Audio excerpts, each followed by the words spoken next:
Picture this. It's the middle of the night. You wake up. Nature calls. You need to use the chamber pot. But you're not alone. Your wife is next to you, her breathing steady in the darkness. Your 2 children are curled at the foot of the bed, small bodies pressed together for warmth. And there by the door a servant sits sleeping upright in a wooden chair. Listening. Waiting. You reach for the chamber pot. The scraping sound echoes. You do your business. Everyone hears. The ceramic against ceramic. The liquid splash. The sigh of relief you can't quite suppress. Your wife shifts. Doesn't open her eyes. The children don't stir. The servant's breathing doesn't change. Everyone heard. Everyone knows. Everyone pretends they didn't. Welcome to medieval life, where privacy didn't exist. Not the concept. Not the word. Not the possibility. Today your bedroom is a sanctuary.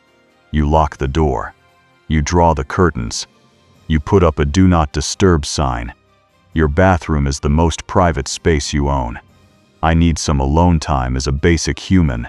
Need a reasonable request, a fundamental right.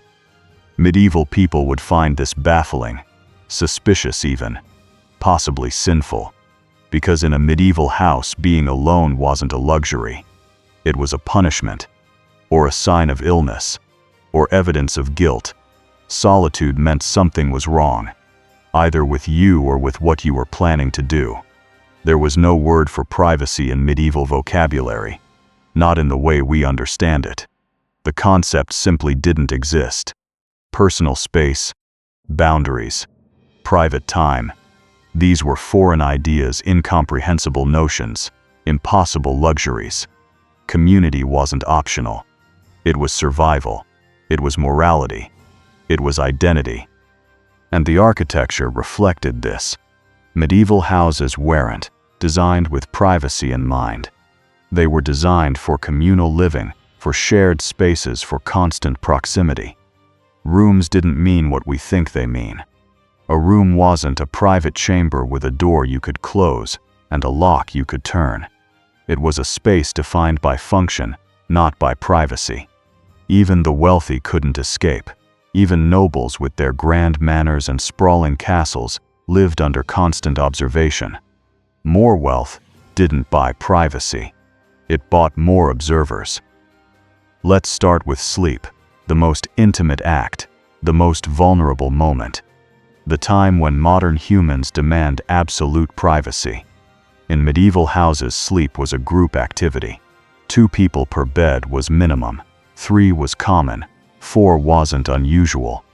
Children slept with siblings, squeezed together on straw mattresses. Servants slept with other servants, sharing space in whatever corner they could claim. Even guests might share your bed. A traveler passing through, into bed with the family. A visiting merchant, room for one more. This wasn't about hospitality. It was about survival. Warmth mattered more than personal space. A medieval bedroom in winter could match the temperature outside. Stone walls absorbed cold. Earthen floors radiated chill. Body heat was the only reliable source of warmth. So you piled together. You pressed close. You shared breath and blankets and the intimate sounds of sleep. And then there were the servants. If you were wealthy enough to have a bedchamber, you were wealthy enough to have servants. And those servants didn't sleep in separate quarters. They slept in your room, sometimes in the bed with you, often in a chair by the door, always close enough to hear. This was their job. Listen, wait, attend. They heard everything. Your snoring, your nightmares, your whispered conversations with your spouse, your intimate moments, your arguments, your prayers. They heard you wake. They watched you dress. They witnessed your morning routine, your evening rituals, your middle-of-the-night chamber pot visits. And there was no embarrassment. Not on your part. Not on theirs. This was normal. Expected. Required. Because the bedroom wasn't just for sleeping. Bedrooms were used for entertaining, for receiving guests, for conducting business. Important meetings were held in your bedchamber. Contracts were signed there. Negotiations happened while you sat propped up in bed, servants hovering, witnesses observing. You needed witnesses. Medieval legal culture required them. A deal wasn't valid without people who could testify they saw it happen. So business came to the bedroom. And the bedroom was never empty. Women gave birth with audiences. Neighbors, midwives, servants, family members. All crowded into the chamber. All watching, helping, witnessing. Birth was communal. Too dangerous to face alone. Too important to hide. Illness brought even more observers. If you were sick, everyone checked on you. Neighbors brought remedies. The priest brought sacraments. Children peeked in. Servants tended constantly. You recovered or died surrounded by people. Always. The bed curtains offered an illusion of privacy. Those heavy drapes on four-poster beds. We imagined them as romantic, as creating intimate spaces, as shielding lovers from view. But their primary purpose was warmth.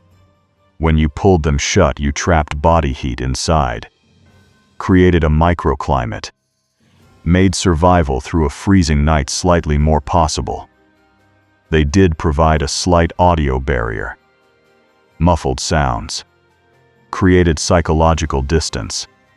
When the curtains closed, everyone pretended you were alone. But the servants were still right there. Sitting in that chair. Sleeping on that floor pallet. Listening to every rustle, every whisper, every breath. They knew what the sounds meant. They'd heard it all before. They'd hear it all again. Daytime was worse. Medieval houses were built around communal spaces. The Great Hall was the center. Everything happened there. Eating, working, entertaining, arguing, judging, celebrating, mourning. The hall was stage and courtroom, and dining room, and workshop all at once. Most rooms weren't sealed shut. They were part of a network of chambers and hallways. Open doorways. Interconnected spaces. Walk from one room to another, and you passed through three others. Privacy required physical barriers. Medieval architecture provided none. And the houses were crowded. So crowded. Apprentices didn't just work for you. They lived with you. They were part of your household. They ate your food, slept in your house, witnessed your daily life. They saw you first thing in the morning, unwashed and irritable. They heard your marital spats. They knew your habits, your moods, your secrets. Because they were family. Not by blood, but by household structure. The master's biological children, and the apprentices and the servants, all formed one household unit. One economic entity. One community. Multi-generational living was standard. Your house contained your married couple, your children, your aging parents, possibly your siblings and their families. Peasant households averaged 5 to 6 people in tiny spaces. One-room cottages holding 5 or 6 bodies. At night, you could reach out and touch 3 other people without extending your arm. Wealthy households were even more crowded. 10 people. 20. 50. A noble household might contain the lord and lady, their children, their children's tutors, household knights, squires, pages, personal servants, kitchen staff, stable hands, craftsmen, and visiting relatives, all under one roof, all observing each other constantly. More wealth meant more watchers. More status required more performance, and performance required an audience. Business was conducted at home. For most people, home was the workplace. Merchants received customers in their halls. Craftsmen ran workshops attached to living spaces. There was no separation of work life and home life. Your professional reputation and your personal character were one and the same. observed by the same people, judged by the same standards. And then there was the bathroom situation. There were no private bathrooms. Chamber pots sat in shared bedrooms. You used them at night. Everyone heard. Everyone smelled. It wasn't embarrassing. It was just reality. Morning brought ritual. A servant emptied your chamber pot, carried it through the house, dumped it in the midden or the moat or the street. This was their job. You didn't hide from them. They didn't avert their eyes. It was simply part of life. Castles had garderobes. Stone toilets built into the walls, with stone seats, often multiple seats side by side, because even elimination could be communal. People sat together, did their business together, conversed while attending to bodily functions. The garderobe doubled as a closet. You hung your clothes there. The ammonia from the waste killed fleas. Dual-purpose room. Practical. Efficient. Utterly without privacy. Bathing was rare. And when it happened, it was witnessed. Servants prepared the bath, heated the water, carried it to a wooden tub. Servants attended while you bathed, helped you wash, poured water over you. No shame, no modesty, just service. Medieval bathhouses were social spaces. Men and women bathed together, talked, ate, conducted business. The bath was entertainment, not privacy. Even in private homes, bathing required help. You couldn't do it alone. The logistics didn't allow it. So someone was always there, watching, helping, witnessing. But why? Why did everyone need? Because witnesses mattered. Medieval legal culture required them for everything. Contracts, agreements, disputes, transactions. If no one witnessed it, it didn't happen. Your household members were your built-in witnesses. Their observations gave your actions validity. Their testimony gave you legal protection. Privacy meant no proof. No proof meant no justice. So privacy became suspicious. Reputation was survival. In a village, everyone knew everything about everyone. Your behavior was constantly observed. Your character was constantly evaluated. You couldn't hide your true nature. There was nowhere to hide it. This enforced honesty, or at least consistency. You couldn't maintain two faces when you only had one audience. The person you were at home was the person you were in public, because home was public. In close quarters, tempers flared. People argued. But they also reconciled, because you couldn't avoid each other. The person you fought with at breakfast was the person sitting across from you at dinner. Community judgment kept order. Everyone's eyes kept everyone honest. The church reinforced this. Solitude was opportunity for sin, they taught. The devil tempts the alone. Community provides moral accountability. Being watched keeps you virtuous. Isolation leads to corruption. There was practical safety too. Fire watching at night. Someone often stayed partially awake checking the hearth. Medical emergencies needed quick response. Childbirth could turn deadly in moments. Theft in shared spaces required vigilance. Constant observation was protection. Annoying, invasive protection. But protection nonetheless. The rich couldn't escape. If anything, they had it worse. Noble households contained 20 to 50 people, sometimes more. Each person had a role. Each role required watching you perform yours. Night servants were specifically assigned to observe, to ensure the lord and lady had everything they needed, to respond to requests, to witness their lives. Every meal was served by observing servants. They watched you eat, noted your preferences, judged your manners, reported to the steward. The steward reported to higher authorities. Your eating habits were documented, discussed, managed. Dressing required attendance. You couldn't fasten your own clothes. The construction didn't allow it. So servants dressed you, touched you, saw your body, every morning, every evening. They knew your physical form intimately, your scars, your birthmarks, your aging. They witnessed it all. Castle architecture made privacy impossible. Networks of chambers and hallways meant constant traffic. Spiral staircases funneled people past every floor. Open courtyards were visible from all sides. Your window looked onto someone else's window. Your doorway opened to a passage filled with people. Even private chambers had servants sleeping inside. Status required performance. Performance required an audience. You couldn't be noble without people watching you be noble. Guest obligations made it worse. Hosting guests meant sharing beds, chambers, meals. Travelers expected accommodation. Turning them away was shameful. So you made room. Squeezed one more person into the bed. Let them witness your morning routine. Included them in family prayers. Your house was always full. During holidays, harvest season, winter storms, family emergencies, festivals, weddings, funerals. There was always a reason for someone to be there. Always eyes watching, always ears listening. The consequences of constant observation shaped everything.